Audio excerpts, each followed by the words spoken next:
Om Namo Bhagavate Vasudevaya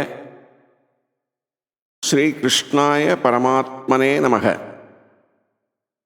Srimad Bhagavat Gita, Chapter 9. Vidhya Kuhya Yogam.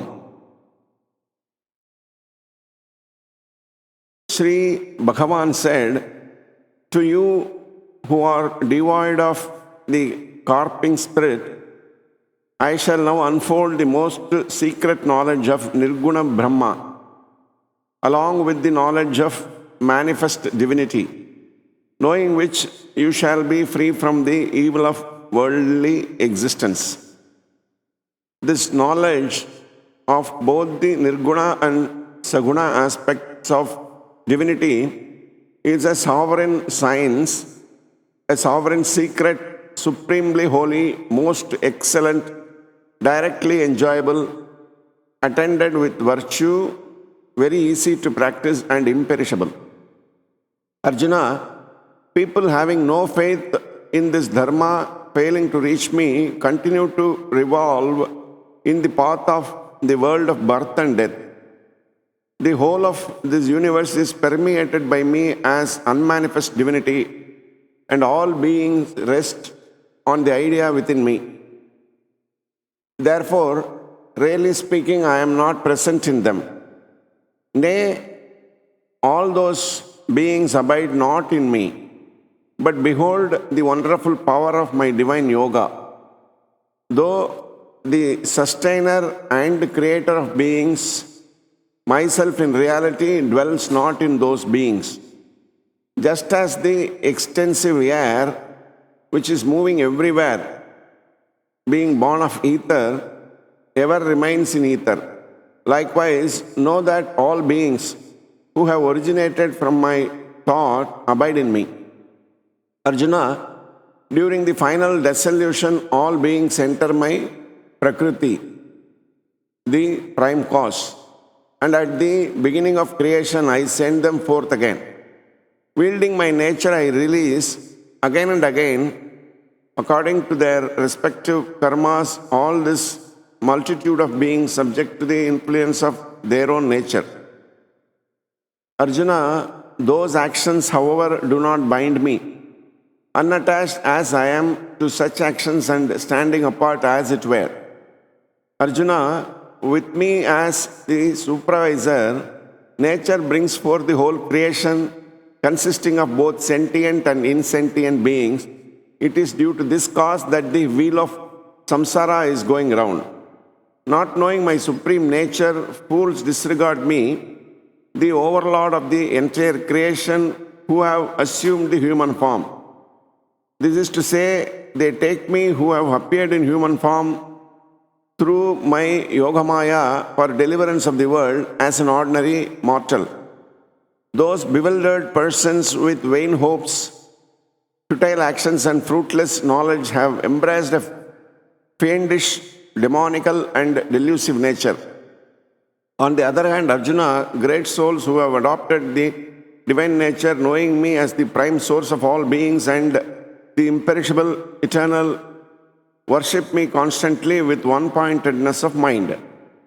Constantly chanting my names and glories and striving for my realization and bowing again and again to me, those devotees of firm resolve, ever united with me through meditation, worship me with single-minded devotion.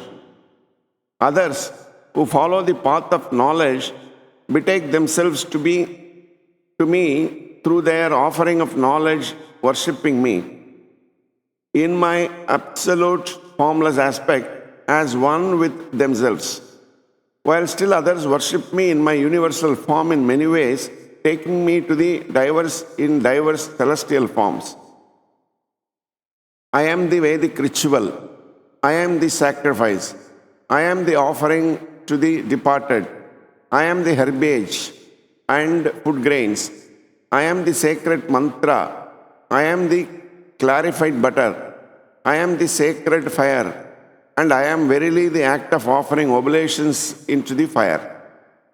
I am the sustainer and ruler of this universe, its father, mother, and grandfather, the one worth knowing, the purifier, the sacred syllable Om, and the three Vedas, Rig, Yajus, Sama.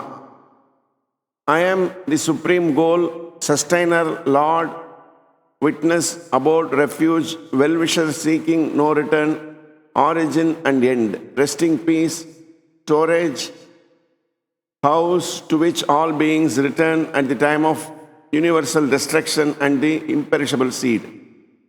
I radiate heat as the sun and hold back as well as send forth showers, Arjuna. I am immortality as well as death. Even so, I am being and non-being both.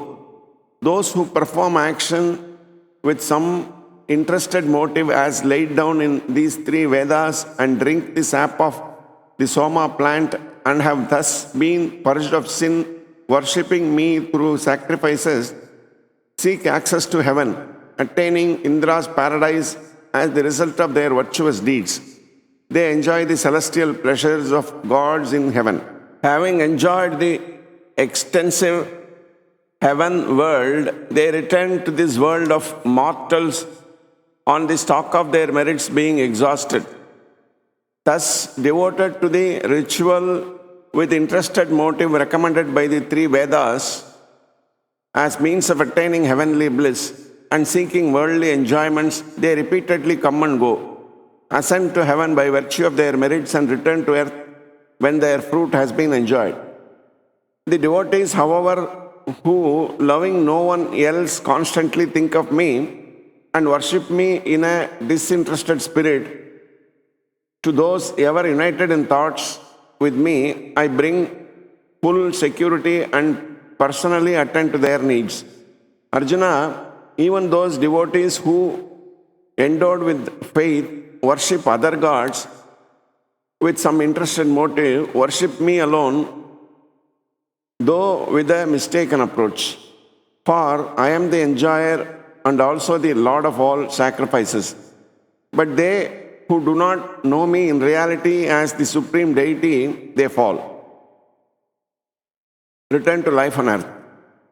Those who are votaries of gods go to gods. Those who are votaries of mains reach the mains.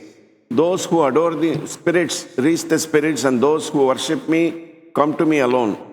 That is why my devotees are no longer subject to birth and death. Whosoever offers me with love a leaf, a flower, a fruit, or even water, I appear in person before that selfless devotee of sinless mind and delightfully partake of that article offered by him with love.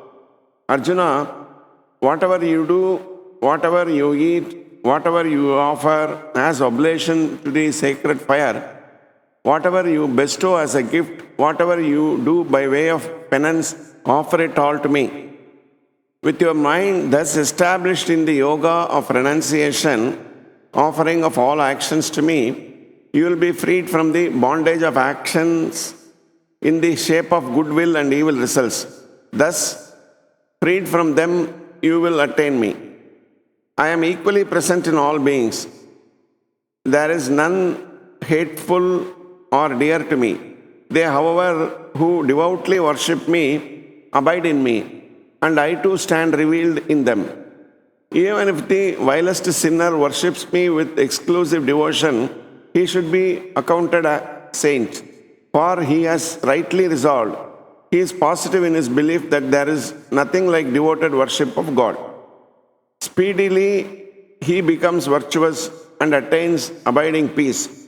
Know it for certain, Arjuna, that my devotee never suffers degradation. Arjuna, women, Vaishyas, Sudras, as well as those of impious birth, whoever they may be taking refuge in me, they too attain the supreme goal. How much more then if they be holy Brahmanas and royal sages devoted to me? Therefore, having obtained this joyless and transient human life, constantly worship me. Fix your mind on me, be devoted to me, worship me, and make obeisance to me. Thus, linking yourself with me, and entirely depending on me, you shall come to me. Thus, in the Upanishad sung by the Lord, the science of Brahman, the scripture of yoga, the dialogue between Sri Krishna and Arjuna ends the 9th chapter entitled The Yoga of Sovereign Science and the Sovereign Secrets.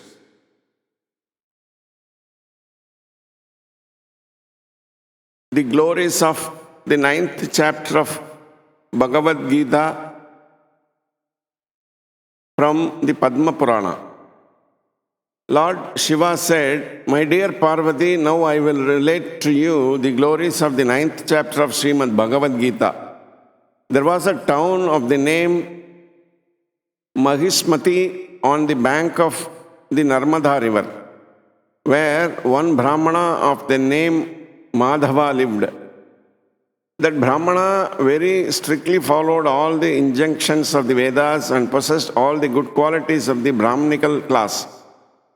Due to his being so learned, he would receive a lot of charity. And with his accumulated wealth, he started to perform a great fire sacrifice. For offering in sacrifice, one goat was bought, and when they started to cleanse that goat in preparation for its sacrifice, to everyone's great surprise, the goat started to laugh and in a loud voice said, "Oh Brahmana, what is the benefit of performing so many fire sacrifices that simply bind us up in the wheel of birth and death? Just see my position due to my performing so many fire sacrifices."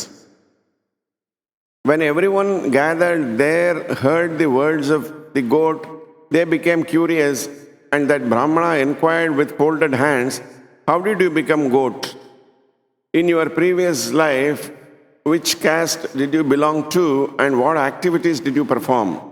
The goat replied, "O Brahmana, in my previous birth I was born in a very pure Brahmana family, and I very carefully performed all the ritualistic activities enjoined in the Vedas. One day my wife wished to worship Durga so that our child might be cured of his disease. For this purpose she requested me to bring one goat. When we sacrificed the goat at the temple of Mother Durga, the goat cursed me, 'O sinful lowest of all, you wish to make my children fatherless. For this reason you will also take birth as a goat. O Madhava, when the time for my death came, I attained this body of a goat, but the grace of Lord Govinda, I can remember my previous births. If you wish to hear one other interesting story, then I will tell you. In the place known as Kurukshetra, which is capable of giving liberation, there once lived a king of the name Chandra Sharma, who was in the dynasty of Sun God. Once at the time of solar eclipse, the king wished to give charity to one Brahmana. Included in that charity was a Sudra whose body was completely black. After going with this priest and taking bath in the sacred lake, putting on clean cloth and applying sandalwood, he returned to his place. With devotion, he gave charity to a qualified Brahmana.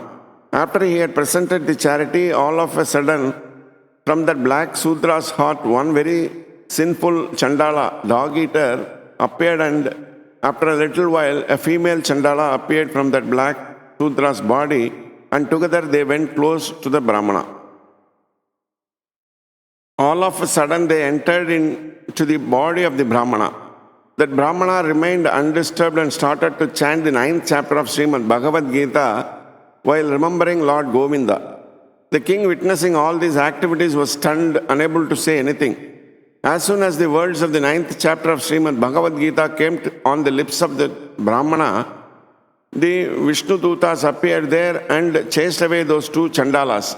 At that time, the king inquired from the Brahmana, "O learned one, who were those two persons and which mantra did you chant? Which deity did you remember?" The Brahmana replied, "Taking the form of a Chandala, sin personified appeared along with offense personified in the form of that female Chandala. At that time I started chanting the 9th chapter of Srimad Bhagavat Gita, which is capable of releasing one from all fearful situations. By reciting the 9th chapter of Srimad Bhagavat Gita, I am always able to remember the lotus feet of Lord Govinda." Upon hearing this, the king learned the chanting of the Srimad Bhagavat Gita, 9th chapter from the Brahmana. Gradually, he managed to attain the lotus feet of Lord Govinda. When Madhava heard this discourse from the goat, he immediately freed the goat and started to engage in reciting the 9th chapter of Srimad Bhagavat Gita daily, and thus he also gained the lotus feet of Lord Govinda. This completes the 9th chapter of Srimad Bhagavat Gita. Shri Krishna Krishna Krishna Krishna Krishna Krishna Krishna